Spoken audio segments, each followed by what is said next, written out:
Hello, আসসালামু আলাইকুম everyone. আজকে আপনাদের দেখাবো আমি কীভাবে ঢেঁড়স ভাজি করি নিজের হাতে মজা করে। একটু পেঁয়াজ কাঁচামরিচ দিয়ে দিলাম, নাড়াচাড়া করে নিচ্ছি। আপনারা হয়তো বলবেন, ও মা, ঢেঁড়স ভাজি কে না পারে? পারে, সবাই পারে, কিন্তু আমি কিভাবে করি এটা দেখিয়ে দিচ্ছি আপনাদেরকে। দেখেন, এইভাবে লাল লাল করে নেবেন। করে নিলে আসলে একটু ফ্লেভারটা ভালো আসে আর কি। পরিমাণ মতো হলুদ দিয়ে দিচ্ছি। আপনারা যতটুকু ঢেঁড়স নেবেন ততটুকু দিবেন, কমিয়ে বাড়িয়ে দিতে পারেন, সমস্যা নেই। পরিমাণ মতো হলুদ দিয়ে দিলাম। এখন পলা ঢেঁড়সগুলো দিয়ে দিচ্ছি।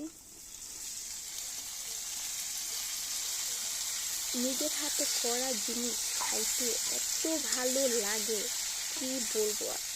আপনারা কে কে আমার হাতে ঢেঁড়স ভাজি খেতে চান কমেন্ট করে জানাবেন। আর আমার ঢেঁড়স ভাজিটা কেমন হয়েছে কমেন্ট করে জানিয়ে দেবেন। তো এখন পরিমাণ মতো লবণ দিয়ে দিলাম,